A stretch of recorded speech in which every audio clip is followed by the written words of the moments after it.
Most most frequently asked US B1, B2 visit visa questions, especially if you are traveling with your family. That's what you're going to be looking at in today's video.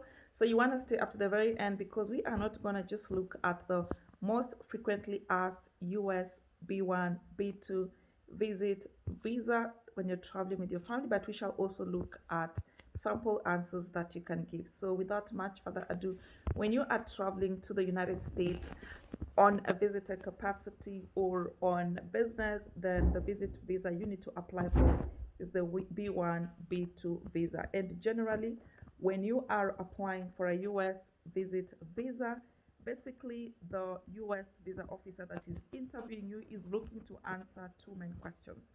Are you a genuine visitor to the US? Like, are you genuinely a visitor who is just looking to visit temporarily and then come back to your home country? And number two, do you have the financial resources not only to take you to the US, but also to stay there for the period of time that you want to be there and also come back to your home country at the end of your, if you, let's say it was a wedding, it was a conference, it was a visitor. And thirdly, do you have enough economic, social, and financial ties that will force you to come back to your home country at the end of your visit? So basically, anytime you are there for a US visa interview as a visitor to the US or any other country for that matter, keep in mind that every question the visa officer is asking you is basically to confirm these three facts.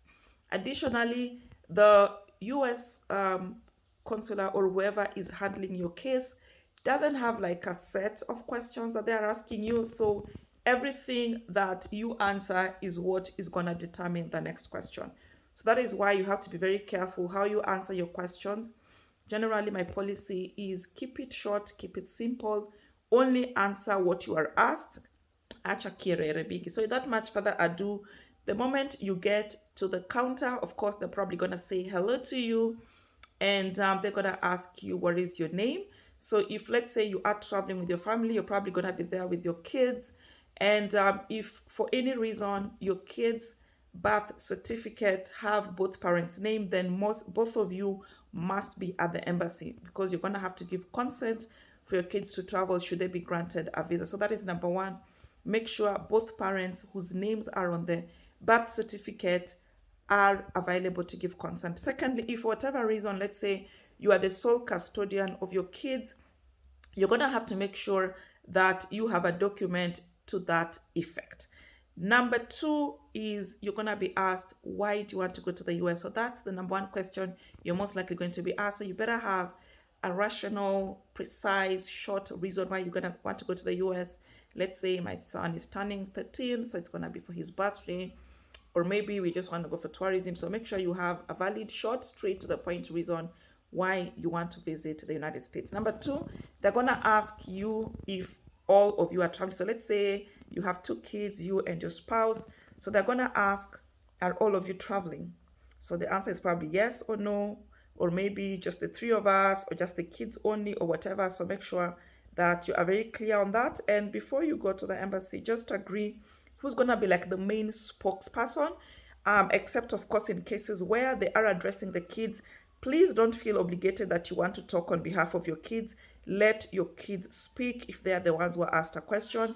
If a question is addressed to you as the parents, then you should already have like the main spokesperson so you don't appear like you're fighting to answer questions like you're struggling with both of you, unless of course let's say they address you as the mom or they address you as the dad specifically. But if they ask like a general question, have one person who's like the main point of contact who answers questions so that you don't look like you are giving conflicting information or that you're fighting to answer question. So of course usually it's gotta be like the kid, one of the kids plus the parent, one of the parent and the kids, or both parents, so just answer appropriately. Then of course they're gonna, if let's say one of the parents is not traveling, they may ask you why you're not traveling. So it's very simple. You could probably say, this is the busiest time at my business or at my workplace, so I will not be able to find time. And then they might ask you, why are you traveling this time and not another time? So you can say, for example, the kids will be on the long holidays, and this is also the time that I have been able to find leave from work, so it works perfectly for us. or my kids want to see snow for the first time, so it just makes sense for us to travel during winter, or that because of weather conditions, we prefer to travel in the summer. And then, of course, the other question you may be asked, the parents, is what do you do? Very simple. If you're a teacher, say, I'm a teacher, I'm a businessman, I'm a banker, I am an accountant, I am a project manager. Don't go into much details until, in case they ask you, that's when you should say. But don't just say, like, for example, I am a banker, I do it. No, just say, like, I'm a banker, I'm a teacher, I am an accountant. Number 5 question, most frequently asked, B1, B2 US visa. If you're traveling with your kids, they could ask you, who is funding this trip? So that one is a question they will ask whether you're traveling alone or with your kids. So just very simple, you can say, I am funding both of us, or whatever it is.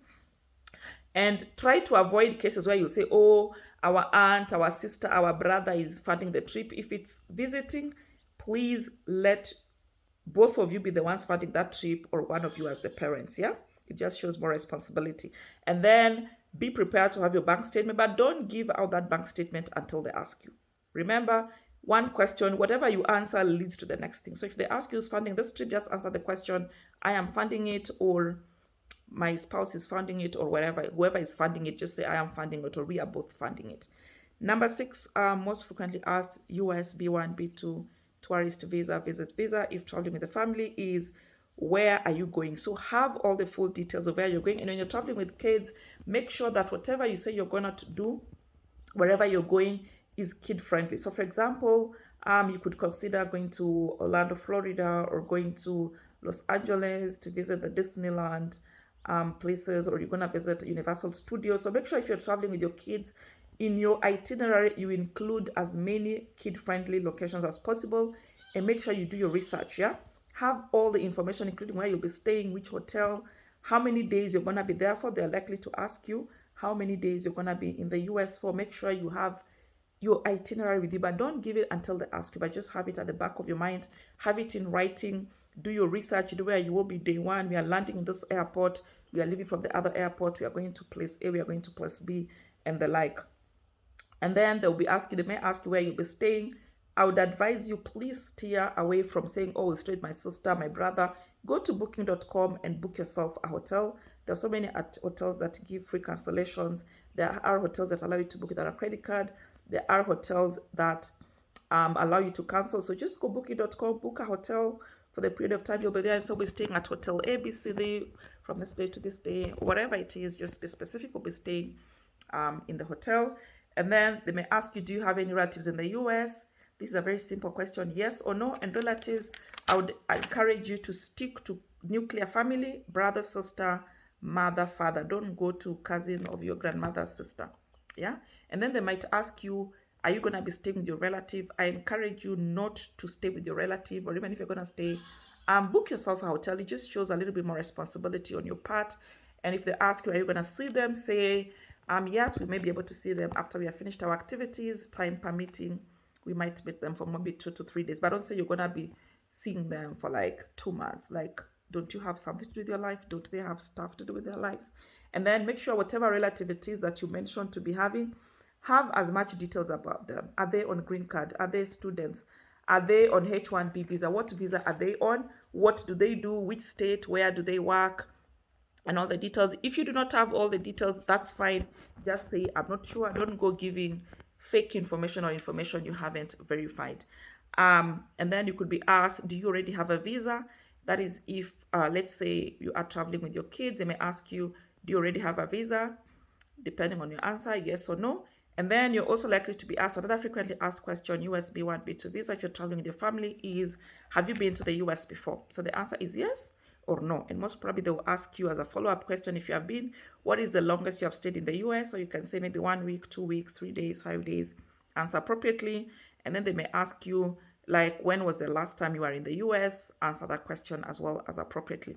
So these are the most frequently asked US B1, B2 visit visa, especially if you're traveling with your family, and especially with the young kids. So as usual, if you found this video helpful, you want to make sure that you watch the rest of the videos in this series on the US visit visa as well as student visas. We have so many of them on the channel. So click on this link. I think it's going to come somewhere here, and you can watch the rest of the videos in this series. Make sure you subscribe to the channel and also hit the notification bell so that every single time I shoot a new video, you do not miss out. Thank you for staying at the end. I will see you on the next one. Bye.